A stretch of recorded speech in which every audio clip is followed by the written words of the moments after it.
আসলে আল্লাহ তাআলার যে ক্ষমতা, যে পাওয়ার, কি সবার চাইতে কম না বেশি বলেন? সবার চাইতে বেশি। কি পাওয়ার তার! এই বজ্রপাত হচ্ছে এবং এই বজ্রপাতে মানুষের মৃত্যু হয়, অনেক মানুষ মারা যায়। খুব প্রেশার ক্রিয়েট করে যে আপনাকে বসতে বলবো, আসলে তো এই বজ্রপাতে খোলা আকাশে খোলা জায়গায় বসতেও কিন্তু মানা। এই জন্য বিবেক বিরুদ্ধ কোনো কথাও তো বলা উচিত না। তবে আমরা যেখানে বসে আছি এটা কিন্তু বরকতের জায়গায় আছে, নাকি? কি সন্দেহ আছে নাকি বলেন? সন্দেহ নাই। তো আমরা দেখি একটা দোয়া হয়ে গেছে। আমাদের ভাইজান, আমার অত্যন্ত কাছের, আমার অনুজ, আমার প্রিয় গোলাম রব্বানী ভাই, তিনি খুব দিল খুলে দোয়া করেছেন। এই যে একটা আকাশের গর্জন হয়, lakh lakh metric ton urea সারের কাজ আল্লাহ পাক মাটির মধ্যে সৃষ্টি করে দেয়। তো আপনার কি জমিতে উর্বরতার দরকার আছে কিনা বলেন? তাহলে আকাশে গর্জনেরও দরকার আছে। আল্লাহ যেখানে যেটা দরকার সেটাই তো দিবেন। আল্লাহর কাছে আমাদের কোনো অভিযোগ নাই, বরঞ্চ আমাদের বিরুদ্ধে আল্লাহর অনেক অভিযোগ আছে না নাই বলেন? আমাদের দোষ আছে, আল্লাহর কোনো দোষ নাই। তো আমরা ততক্ষণ কথা বলবো যতক্ষণ মোটামুটি যদি বৃষ্টি না আসে। বৃষ্টি আসলে তো আসলে থাকাও কঠিন। আবার মাহফিল কমিটি একটু স্বার্থপরের মতো কাজ করেছে, আমাকে ঠেকে দিলেও আপনাকে ঢাকে নাই, মানে আপনি যান আর হুজুর আপনি থাকেন, এই একটা সিচুয়েশনটা তারা করেছে। এখন আমি একটু উৎকণ্ঠায় আছি। আমি যখন আসতেছিলাম এখানে যত মানুষ ছিলেন তার চেয়ে 10 গুণ মানুষ আমার সামনে দিয়ে মনে চলে গেল। প্রচুর মানুষ। আমি রাস্তা দিয়ে আমি উল্টা দিকে উল্টা স্রোতে আমি আসতে পারছিলাম না। স্রোতটা এত বেশি ছিল যে আমার মঞ্চ আসাটাই কঠিন ছিল। তো যাই হোক, আমি আপনারা যদি আমাকে অনুমতি দেন আমি শুরু করতে পারি। বলুন, আপনারা বলুন। অনুমতি দিয়ে কি দৌড় মারবেন না থাকবেন? সবাই থাকতে রাজি আছেন তো ইনশাআল্লাহ? আচ্ছা, নামাজে ইমাম সবার আগে না সবার পিছে? আচ্ছা, ইমাম নামাজ না শেষ করেই যদি ইমামের নামাজ শেষ হয়নি মুসল্লি যদি দৌড় মারে, তাহলে আদর্শ মুসল্লির কাজ নাকি? তাহলে আজকের মাহফিলে যিনি বসে আছেন এই মঞ্চে, এই চেয়ারে, আব্দুল আল আমিন কিন্তু না, ইনি এখন এই মুহূর্তে এই মাহফিলের ইমাম। তো ইমাম মাহফিল থেকে আগে যাবে না শ্রোতা আগে যাবে বলেন? বলেন, শ্রোতা আগে যাবে। কে আগে যাবে বলেন? হ্যাঁ, ইমাম আগে যাবেন। ইমাম তো দূর থেকে আসছেন, উনি আসছেন সেই গাইবান্ধা থেকে। আর আমার প্রোগ্রাম ছিল গতকাল হলো কাতারে। কাতার বুঝলেন তো, মিডল ইস্টে। আর এখান থেকে প্রায় 3000 কিলোমিটার দূরে আমি কালকে বিকালবেলা এসেছি, কাতার থেকে আসছে। এই প্রোগ্রামে পার্টিসিপেট করার জন্য আসছি। মানে আজকে আমার আসার কথা ছিল না। দায়িত্ব কাঁধে আছে, তো এটা দায়িত্ব পালন করা তো ওয়াজিব। একটা দায়িত্ব নিলে আমানতের খেয়ানত করা ঠিক না, ওয়াদা রক্ষা করা উচিত। এটা ইমানদারের একটা, ইমানের রক্ষার একটা কন্ডিশন এটা। তা আসছে, যাই হোক, আমি কিছু কথা ভাঙ্গাচোরা বলতে চাচ্ছি ভূমিকা ছাড়াই। আউযু বিল্লাহি মিনাশ শাইতানির রাজীম। বিসমিল্লাহির রাহমানির রাহিম। ইন্নাল্লাহা ওয়া মালাইকাতাহু ইউসাল্লুনা আলান নবী। يا أيها الذين آمنوا صلوا عليه وسلموا تسليما اللهم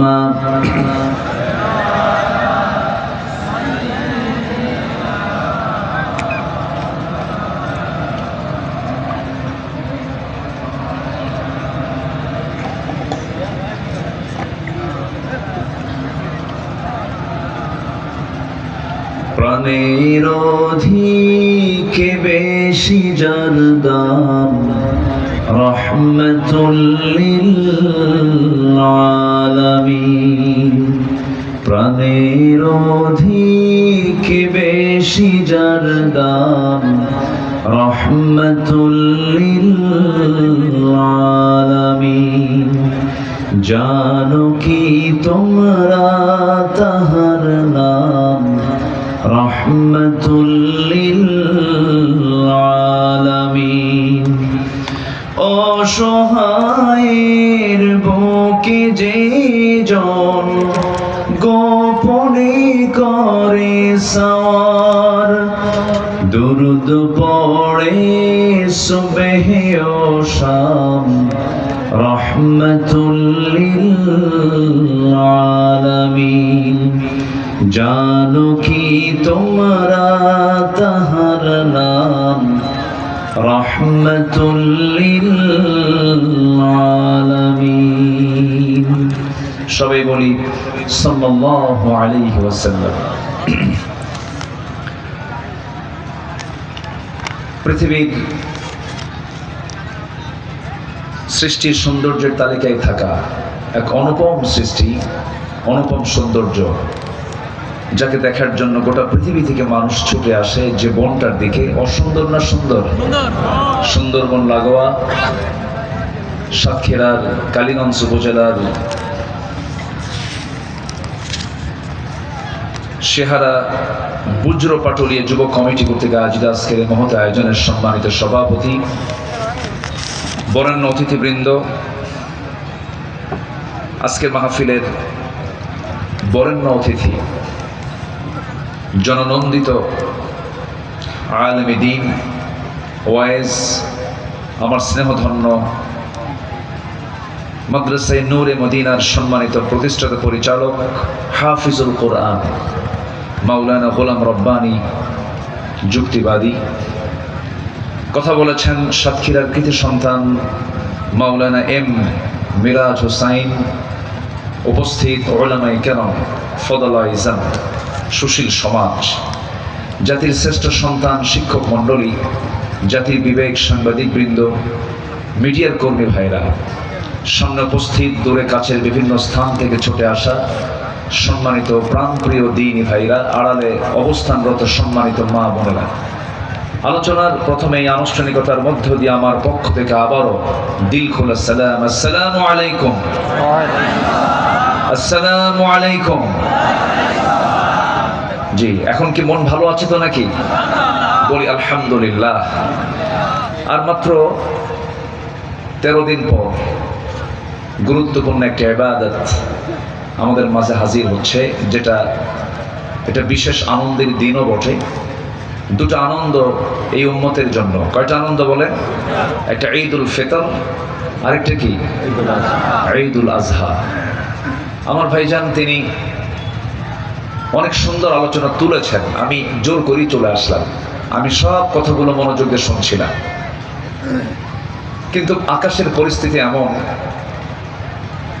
মানে অল্প সময়ের মধ্যে দুজনের হকটা আদায় করতে হবে। কমিটি বললেন, হুজুর আপনি যা আছে কপালে আপনি চলেন। আমি আসতে বাধ্য হলাম। আমার ভাইয়ের আলোচনার একটা অপরিপূর্ণতা থেকে গেল, উনি পরিপূর্ণ করতে পারলেন না। আবার এদিকে মাহফিলের বৃহত্তর স্বার্থের দিকে তাকিয়ে আমাকে আসতে হয়েছে। এই জন্য আমি আমার ভাইজানের কাছে একটু ক্ষমা সুন্দর দৃষ্টি কামনা করছি। আমি জোর করে চলে আসছি। তো সম্মানিত ভাইয়েরা, আর মাত্র 12 দিন পর কোরবানি। এই কোরবানি কারো কারো জীবনে 50 বার এসেছে, এরকম লোক আছে না নাই বলুন? কারো কারো জীবনে 60 বার আসছে, কিন্তু কোরবানির অর্থ কি, ব্যাখ্যা কি, এটা বোঝেন না। উনি বোঝেন একটাই, যে ওই দিন গরু অথবা ছাগল কিনতে হবে, জব করলে কোরবানি হয়ে গেল। লা ইয়ানালুল্লাহু লুহুমুহা ওয়ালা দিমাউহা ওয়ালাকিন ইয়ানালুহুত তাকওয়া মিনকুম। আল্লাহর কাছে কোনো গোশত, কোনো রক্ত পৌঁছে না। তাহলে আমরা গরু জব করি, ছাগল জব করি, তাহলে পৌঁছেটা কি? কি পৌঁছে, এই বিষয় নিয়ে আমি হালকা কিছু কথা বলতে চাচ্ছি। আকাশের গর্জন হয়তো হবে, আমি শুধু আপনাদেরকে এতটুকু আকুতি জানাবো, মেহমানকে সম্মান করা কিন্তু ওয়াজিব, এটা একটা বিষয়। যদি ফোঁটা পড়ে, যদি বৃষ্টির ফোঁটা পড়ে, আমরা দোয়া করবেন। কি আমার কথা কি বুঝতে পারলেন আপনারা? এতটুকু সময়কে আমাকে দেবেন না আপনারা? এত কষ্ট করে আমি সেই কাতার কোথায়, মক্কার ধারে, গতকাল আমার এই মাহফিলটাকে বাস্তবায়ন করার জন্য আমার ওখানেও প্রোগ্রাম ছিল। আমি হঠাৎ একটা সফরে গিয়েছিলাম। তা আমি যদি আপনাদের এই ওয়াদাকে রক্ষা করার জন্য যদি এত কষ্ট করে আসতে পারি, বৃষ্টি না হওয়া পর্যন্ত আমরা থাকবো, যদি বলি ইনশাআল্লাহ। আপনার এই অল্প লোকের কথা, যারা হাজার হাজার লোক আসছিলেন তাদের কাছে এই মেসেজটা একটু পৌঁছায় দিবেন, একটু বলে দিবেন, বাল্লিগু আন্নি ওয়ালাউ আয়া, একটু বলে দিবেন, হয়ে যাবে। মাহফিল আল্লাহ পাক কবুল করুন, জোরে বলি আমিন। লক্ষ লক্ষ মানুষ মাহফিলে, কিন্তু মাহফিল কবুল হয়নি। কিন্তু মাহফিলে মাত্র হয়তো 200-400 মানুষ, কিন্তু মাহফিল কবুল হয়ে গেছে। বলুন তো, কবুল দরকার আগে না লোক দরকার আগে? বলেন কি দরকার আগে? ইন্নী দাউতু কওমি লাইলা ওয়া নাহারা। নূহ আলাইহিস সালাতু ওয়াস সালাম তিনি দিনে এবং রাতে কালিমার দাওয়াত দিয়েছেন 24 ঘন্টা। ইন্নী দাউতু কওমি লাইলা ওয়া নাহারা। তার দাওয়াতে 900 বছরের সাড়া দিয়েছে মাত্র 80 থেকে 90 জন মানুষ। বলুন, আল্লাহর নবী নূহ আলাইহিস সালামের দাওয়াত কি ব্যর্থ ছিল? বলেন ব্যর্থ ছিল? তার দাওয়াতের ফলাফল কি? তার বউটাও কালেমা পড়ে নাই, তার ছেলেটাও কালেমা আনে নাই। হতাশার কোনো কারণ নেই, একটু বসুন। অল্প সংখ্যক লোকই জান্নাত পাবে, অল্প সংখ্যক লোকই আল্লাহওয়ালা হয়ে থাকে। কাম সারছে, এই বৃষ্টির ঘনত্ব একটু বাড়ুক, একটু পড়লো দেখি আপনি এখন শর্ত পূরণ করেন, কেমন কথা? একটু বসেন। তো কোরবানি আমরা আগামীতে দেব এই 13 দিন পর। এই কোরবানি যদি কবুল হয় কারো, আল্লাহ পাক তার জন্য জান্নাত ওয়াজিব বানায় দিবে। কিন্তু কোরবানি তো আমরা দিচ্ছি, কিন্তু কোরবানি তো কবুল হচ্ছে কিনা এটাই তো আমাদের প্রশ্ন। কোরবানি কিসে কবুল হবে? কোন গুণ অর্জন করলে পরে বান্দার কোরবানি কবুল হবে? যে গুণগুলো উপস্থিত থাকলে বান্দার গুণাগুলো কোরবানি কবুল হবে, সেই গুণগুলো কি কি? আল্লাহ রাব্বুল আলামিন বলেন,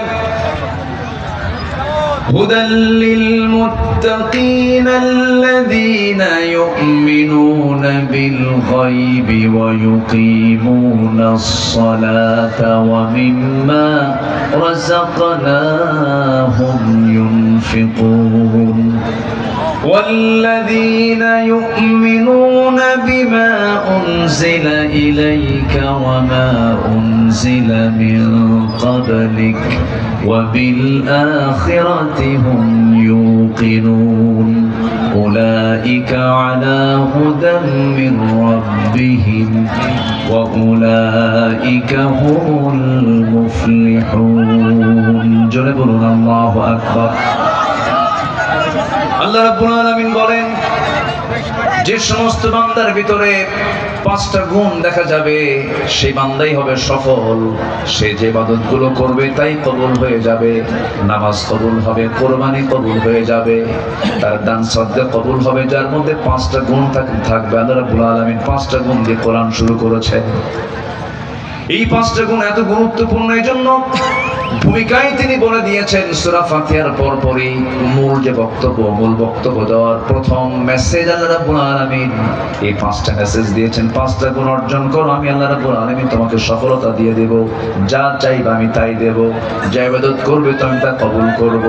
তুমি কোরবানি দিবা, তোমার কোরবানির পশু জমিনে স্পর্শ হওয়ার, তোমার কোরবানির রক্ত পশুর রক্ত জমিনে স্পর্শ হওয়ার পূর্বে আমি আল্লাহ রাব্বুল আলামিন তোমার কোরবানি মঞ্জুর করে নেব।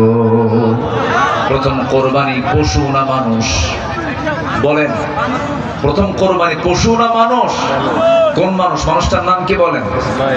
বলেন, মানুষটার নাম কি? ইসমাঈল। কথা শুনতে গেলে তো ধৈর্য ধরতে হবে, ধৈর্য দরকার, একটু ধৈর্য দরকার। সামান্য একটু প্রতিকূলতা আসলেই যদি আমরা একটু দুমড়ে যাই, থমকে যাই, এটা কেমন কথা? একটু বসেন, আসছেন কষ্ট করে, একটু কথাগুলো শুনে যায়। তাহলে পশু কোরবানি আগে হয়েছে না মানুষ কোরবানি আগে হয়েছে? বলে, মানুষটার নাম কি বলো? ইসমাঈল। ওনার বেড়ে ওঠা কোন ঘরের পাশে? বলেন, বলেন কোন ঘর? কাবা। কোন নগর বলেন বলেন? আচ্ছা, তাহলে কাবা ঘর আর মক্কা নগর। নগর মানে হচ্ছে একটা জন, একটা এলাকা। মক্কা নগরী পৃথিবীর প্রথম নগরী। এটা ইন্না আউওয়ালা বাইতি উদিআ লিন-নাসি লাল্লাযী বিবাক্কা মুবারাকা। প্রথম ঘর হচ্ছে বিবাক্কা। এই মক্কাকে বাক্কাও বলা হয়, অর্থাৎ বাইতুল্লাহ। এই ঘরটা হচ্ছে প্রথম ঘর। পৃথিবীর কোথাও কোনো ঘর ছিল না। প্রথম ঘর, প্রথম বসতি, প্রথম ঘরটা কার ঘর? আল্লাহর ঘর। আর সেই ঘরের সাথী লেগে আল্লাহ তাআলা যাকে ছোট্টবেলায় তার মাকে সাথে নিয়ে ওই জায়গায় তাকে বড় করেছিলেন। আমাদের ইতিহাস কম বেশি জানা আছে। ইতিহাসগুলো শুধু শুনবো না দেখবো? বলেন বলেন? দেখতে হবে। আল্লাহ তুমি প্রত্যেক বান্দাকে এই স্মৃতিগুলো, এই ইতিহাসগুলো বাস্তবে দেখার তৌফিক দিয়ে দাও। দেখার জন্য কোন নগরে যেতে হবে বলেন? কোন নগরে যেতে হবে? মক্কা নগরে যেতে হবে। মক্কা নগরে যেতে এখন বেশি টাকা পয়সা লাগে না ভাই। ওমরা পালন করতে মাত্র 1,40,000 থেকে 50,000 টাকা লাগে। আর আপনার বইয়ের এক ভরি গহনা কিনতে লাগে এখন 2,60,000 টাকা। 2,60,000 টাকা আপনার বইয়ের মাত্র একটা ভরি। 11.66 গ্রাম, অর্থাৎ এক ভরি সোনার দামের চেয়েও কম খরচে আপনি আল্লাহর ঘর কাবা দেখে আসতে পারবেন। প্রযুক্তি এত ইজি করে দিয়েছে আমাদেরকে। এই আধুনিক বিমান যানবাহন এত ইজি করে দিয়েছে যে, আর ওই গজলটা মনে বড় আশা ছিল যাব মদিনায়। এটা যে সময় লেখা সে সময় খুব কঠিন ছিল, কিন্তু ওই সময় যদি এই সময় ওই কবি বেঁচে থাকতেন তাহলে এই গজলটা উনি আর লিখতেন না। খুবই সহজ, এত দ্রুত যাওয়া যায় যে আপনি এক ঘুমে এখান থেকে ঢাকা যেতে লাগবে 7 ঘন্টা, আর ঢাকা থেকে মক্কা যেতে লাগবে মাত্র 4 ঘন্টা। আল্লাহু আকবার। তাহলে কোনটা কাছে বলেন? ঢাকা থেকে মক্কা কাছে না এখান থেকে ঢাকা দূরে? ঢাকা এখান থেকে দূরে, মক্কা ঢাকা থেকে কাছে। আল্লাহ তুমি সবাইকে সাইয়েদনা ইসমাইল আলাইহিস সালামের বেড়া ওঠার জায়গাগুলো, তার মার দৌড়ানোর জায়গাগুলো, সাফা মারওয়ায় দৌড় মারার তৌফিক সবাইকে দান করুন। এবং কোরবানি হয়েছে প্রথম কোথায় বলেন? কোথায়? কোন এলাকায় বলেন? মিনা। বলেন কোথায়? বলেন বলেন কোথায়? মিনা। এই কথাগুলো আমি কেন তুলে ধরছি? এই তো 12 দিন পর আমরা এই স্মৃতিচারণগুলো করব। ইতিহাসগুলো আমাদের জানা আছে, তবে আমি একটু ভিন্নভাবে উপস্থাপন করতে চাচ্ছি বারবার। কিন্তু কিছু শ্রোতাকে দেখে আমার ভয়ও লাগতেছে।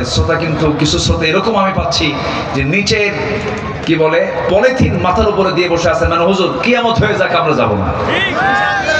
দেখেন কইছে ঠিক, কিন্তু মাইকওয়ালা চালাবেন কেমন? মাইকওয়ালা তো সব ঢেকে ফেলতেছেন, তাদের মেশিনগুলো নষ্ট হয়ে যাবে। বৃষ্টির ফোঁটা কি এখনো পড়ে?